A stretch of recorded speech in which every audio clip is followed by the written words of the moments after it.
Bonjour et bienvenue dans cette série de didacticiels consacrée au data mining avec Statistica. Aujourd'hui, dans cette 17e session, nous allons aborder la question de la comparaison de modèles.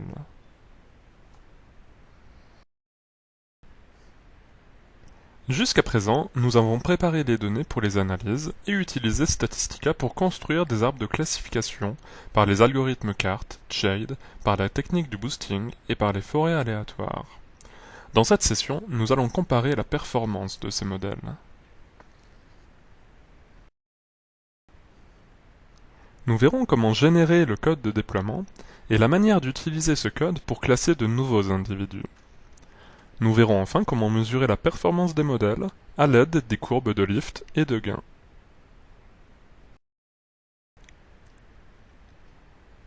Statistica Data Miner vous permet de générer le code de déploiement à l'issue de nombreuses procédures statistiques et de data mining, en particulier le modèle linéaire général, la régression logistique, les algorithmes d'arbres de décision ou les outils d'apprentissage automatique.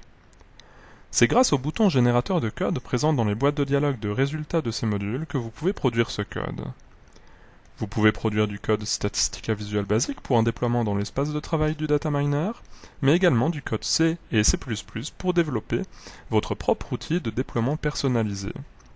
Du code PMML utilisable avec le module de déploiement rapide, ou encore dans Statistica Entreprise. Pour cet exemple, nous allons générer du code PMML que nous utiliserons dans le module de déploiement rapide afin de scorer de nouveaux clients. Une fois le script créé avec le code PMML, le fichier devra être sauvegardé au format XML.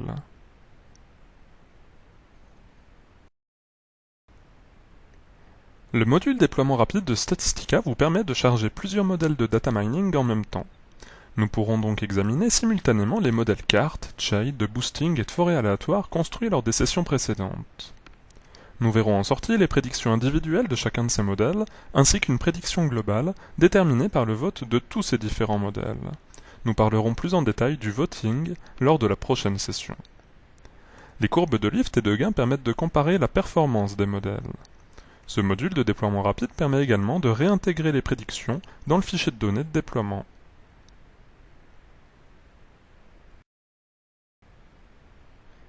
Les courbes de lift et de gain permettent de synthétiser graphiquement la performance des différents modèles. On les utilise pour des problèmes de classification. Les courbes de lift permettent de comparer l'efficacité d'un modèle par rapport au modèle du choix aléatoire, c'est-à-dire dans notre exemple un modèle qui affecterait au hasard les dossiers de prêt entre bons et mauvais dossiers. Plus l'aire entre la courbe de lift et la courbe de référence est importante, meilleur sera le modèle.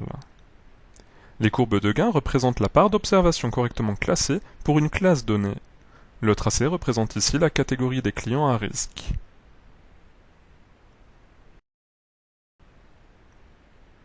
Passons à présent dans Statistica, et commençons par produire le code de déploiement, comme nous l'avons fait dans certaines des sessions précédentes.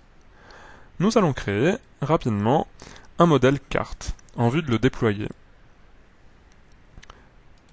Je sélectionne mes variables, le dossier de prêt en fonction des meilleurs prédicteurs catégoriels et des meilleurs prédicteurs continus, et je valide. J'obtiens cet arbre de décision, et dans l'onglet Rapport, je vais cliquer sur le bouton Générateur de code et sélectionner l'option PMML. Nous pouvons maintenant enregistrer le code PMML au format XML. Et je clique sur Enregistrer. Ce fichier XML servira par la suite dans le module de déploiement rapide.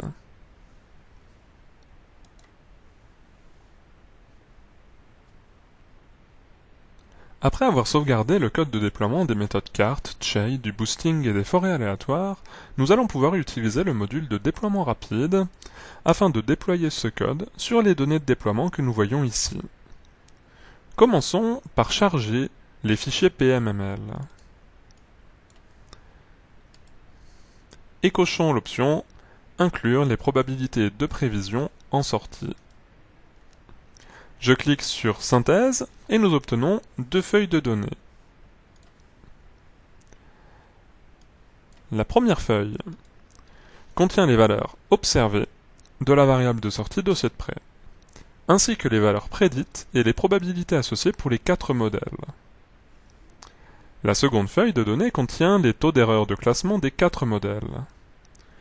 Comme vous pouvez le constater, l'arbre carte possède le taux d'erreur le plus faible.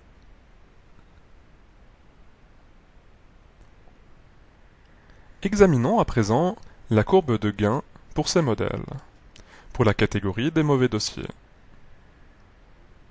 Nous souhaitons maximiser l'aire entre la courbe du modèle et la droite de référence. Nous constatons ici que c'est le modèle des forêts aléatoires, représenté par un trait rose, qui possède la plus grande aire. Représentons à présent la courbe de lift, toujours pour la catégorie mauvais. La courbe de lift révèle que le modèle des forêts aléatoires possède la part d'observation correctement classée la plus importante pour les dossiers à risque, puis vient ensuite le modèle de boosting, puis le modèle carte, et enfin le modèle shade. Puisque le modèle des forêts aléatoires semble être le meilleur modèle dans notre exemple pour détecter les mauvais dossiers, nous allons réintégrer les prédictions de ce modèle dans le fichier de données de déploiement. Je sélectionne les résultats que je souhaite déployer, ici en l'occurrence les classes prédites par le modèle des forêts aléatoires, ainsi que les probabilités associées et les variables dans lesquelles je vais écrire ces résultats. J'avais préalablement ajouté 3 variables au fichier de déploiement. Examinons à présent notre fichier. Nous pouvons constater que les variables sélectionnées pour le déploiement contiennent bien les résultats choisis.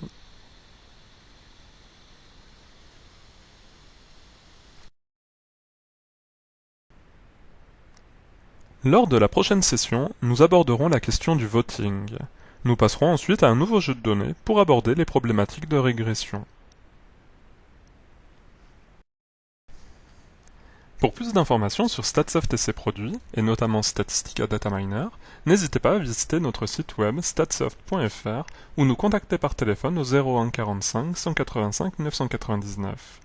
Pour vous abonner à notre série de didacticiels, rendez-vous sur statsoft.fr/dmv. Merci et à la prochaine session.